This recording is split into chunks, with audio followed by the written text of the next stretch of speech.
Hi, I'm Greg Levine. I'm managing editor at Firedog Lake, and this is the party line for March 18th, 2011. And I got a lot I want to talk about, but before I do, let me thank each and every one of you that joined us during the inaugural week of our membership campaign. I really want to thank each and every one of you for your contributions. They mean the world to us here. And if you haven't joined yet, there's still time. Just look for the big donate button in the sidebar and come on in. We've still got t-shirts. Now, it's been 1 week since earthquake and tsunami hit Japan, and the world still watches the evolving nuclear crisis.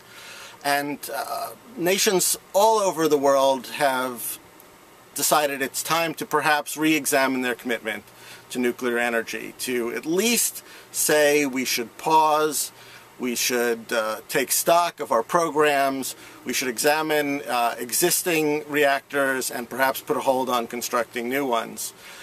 Nations all over the world, but not this nation. For some reason, the President of the United States, Barack Obama, has decided, not once but twice this week, to come out and make sure that everyone knows that America is committed to our nuclear future. It's especially odd because we don't really have a nuclear future right now in this country. We have a lot of existing reactors, plants, but we are not building any new ones, and as much as the industry would like us to think otherwise, we're not building any new ones anytime in the near future. Yet the President feels the need to come out and express his commitment to future nuclear power infrastructure. Actually not at all surprising. It's very easy to go back and look at the 2008 campaign and see just how important the nuclear industry is to Barack Obama and his success. Exelon, which is a company based in Illinois and produces roughly just under a quarter of our nation's nuclear power, gave Barack Obama over $250,000 during the 2008 campaign. A couple of its board members are two of his largest bundlers. Its chairman was one of his largest contributors. Back in 2000, when a merger was put together to form Exelon, the guy who brokered the deal was a certain Wasserstein Perella employee by the name of Rahm Emanuel, actually.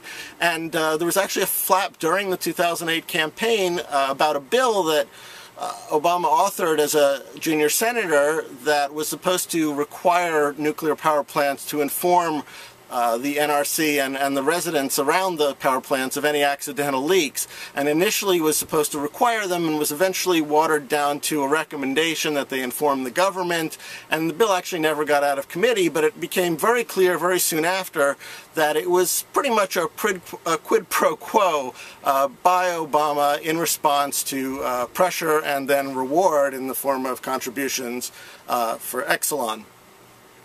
So when the President comes out and says that nuclear power is important to our future, what he really means is nuclear power is important to his future.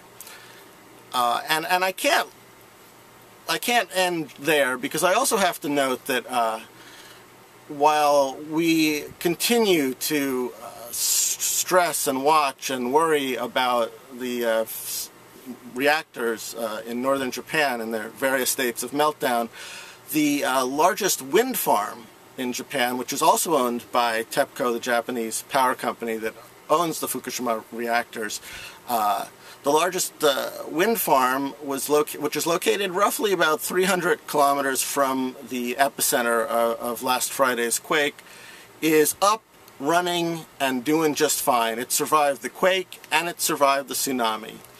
And honestly, even if it didn't, all you'd have is a dead wind farm and not an evolving and long-lasting crisis. And finally, wind is a renewable resource, unlike nuclear, and it's important to remember this, especially with all this talk about nuclear being important to our clean, low-carbon energy future, because nuclear is not clean, and it's not safe, and it's not cheap. I mean, honestly, and it's not a renewable resource.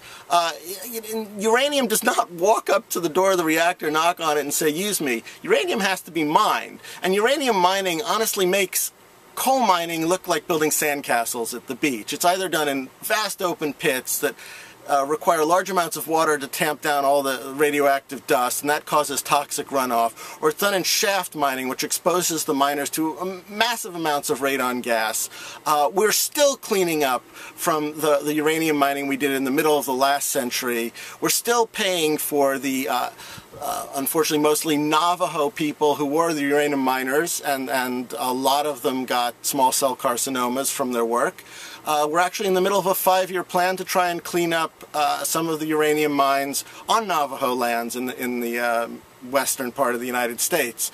But I don't even want to talk about domestic uranium mining because, frankly, it's mostly tapped out. I mean, we provide about 7% of our uranium domestically, but do we want to take a guess at where most of our uranium comes from?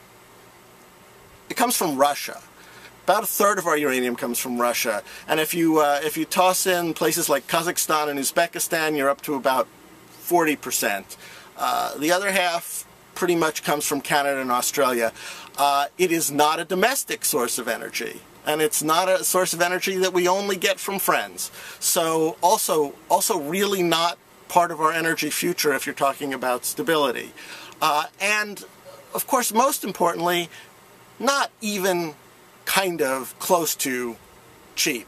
Without the government subsidies and the loan guarantees and the liability assurances, which by the way the Obama administration is trying to triple in the new budget, without the socialized risk and privatized profit, where does that sound familiar, nuclear energy would be 10 times more expensive than most of our conventional systems. And that, we're not even talking about taking into account things like the cleanup from the mines that I've talked about, or the storage of the spent fuel, which is completely taken over by the government and is not figured into the cost of nuclear energy at all. So not clean, not cheap, not domestic, not renewable, just flat out not a good idea. And also not really happening. So President Obama, how about you focus on reassuring the people about their future and a little less about worrying, about the nuclear industry and your future. And that's the party line. I'll see you next week.